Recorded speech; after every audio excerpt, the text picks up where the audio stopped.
Good morning, my astute young physics friends. What a pleasure it is to be with you today.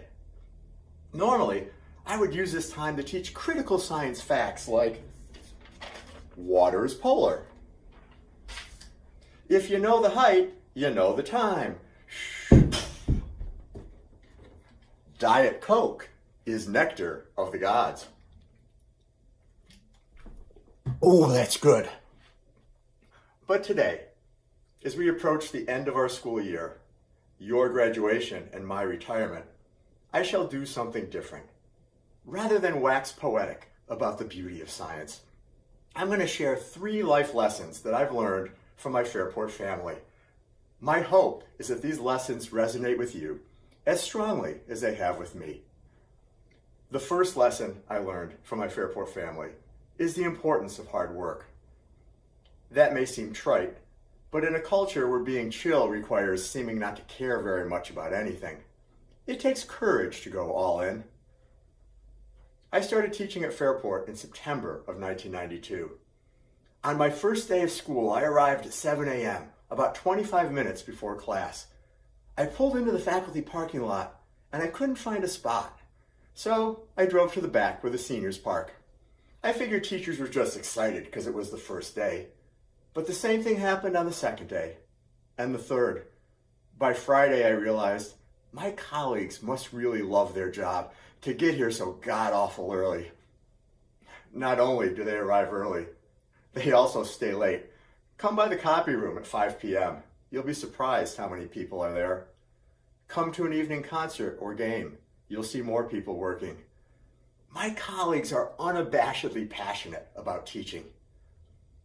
Likewise, my students impress me with their commitment to learning, both inside the classroom and out. My young scientists work hard to be astute. My musicians practice long hours throughout the year. My athletes hone their skills 24/7. My robotics kids build and tinker relentlessly. My Fairport family has inspired me to up my game. Now, I'm not going to lie and say that hard work guarantees you'll always be successful. There are days, despite our best efforts, where our lesson plan fails, our team loses, our performance falls flat. But if we have the courage to be passionate about what we do, we will be successful more often than not. And even on the days when we come up a little short, we can look in the mirror and say, we gave it our best. After 34 years of teaching, I can assure you, there's a lot of comfort in that. The second lesson I learned from my Fairport family was the importance of being yourself. That lesson is easier said than done because our world can be unforgiving about human differences. My first year at Fairport, I was walking down the social studies hallway and I saw this guy named Jim Nowak. He had a whistle and he was marching his class towards the fitness center like a drill sergeant. Left, right, left, ha! That turned out to be a lesson on sociology. A few days later, I saw him wearing a robe like the Dalai Lama, and he was sitting with students in the lotus position, chanting, Om. That turned out to be a lesson on Eastern religions. About a month after that, I saw him give an assembly for Red Ribbon Week about the dangers of drinking and driving. For 9 periods in a row, he held kids rapt as he shared very personal stories about friends he lost to DWI. It was the most amazing teaching I had ever seen. That night, as I reflected on the assembly, I thought, wow, I want to be more like him. About 30 seconds later, I had an epiphany. If I want to be more like him, I have to find the courage to be more like me. I have to find the courage to be more like me.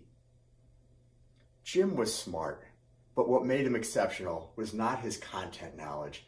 It was his willingness to take the suit of armor off that most of us wear. Jim had the courage to take his heart and hold it out to the crowd and unflinchingly be himself. He knew the inherent risks. Sometimes if you expose your heart, people will step on it. But he also knew the benefits. If you share your heart with the world, you will have the joy of living an authentic life, and people will share their hearts back in return. For me, being authentic meant finding the courage to come out to my students. Now that might seem like not a very big deal today, but I can assure you, in 1994, an openly gay teacher was a really big deal. The risk I took paid great dividends.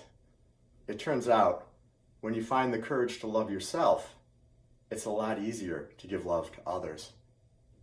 And that is the very essence of teaching, giving love to others.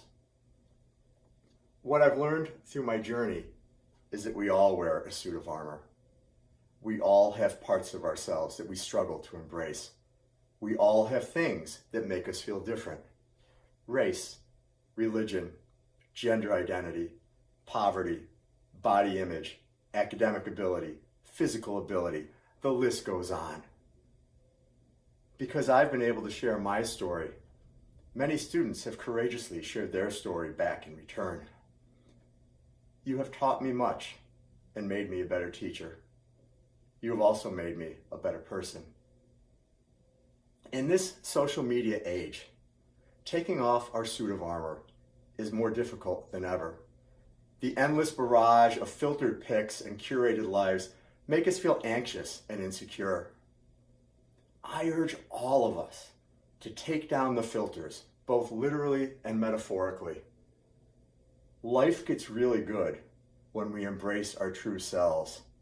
Trust me, you're perfect just the way you are.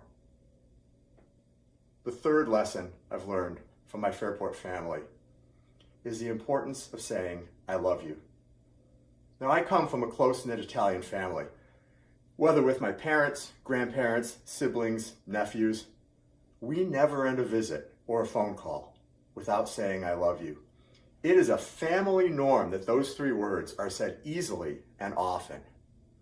And yet, when I started teaching, saying I love you in the context of students or colleagues felt awkward, uncomfortable, inappropriate.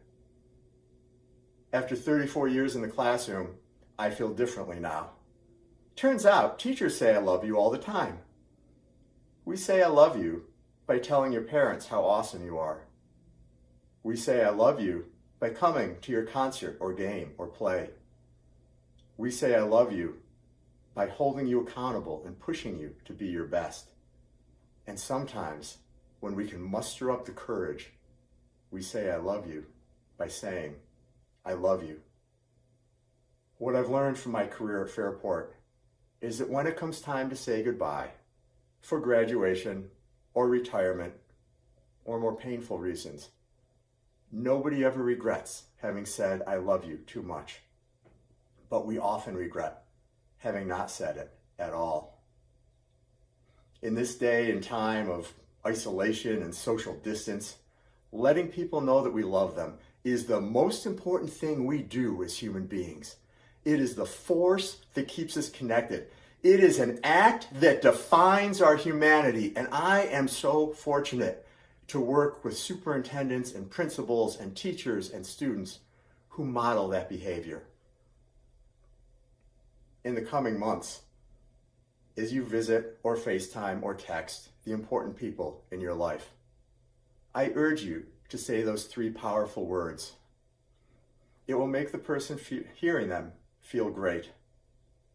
And according to Newton's third law, will make you feel great in return. To my Fairport family, past and present, I say thank you for all that you have given me. I cannot imagine a better way to spend my life than teaching and learning with you. As you go out into the world to do great things, I hope you have the passion to work hard, the courage to be yourself, and the knowledge that I love you very much. Thank you.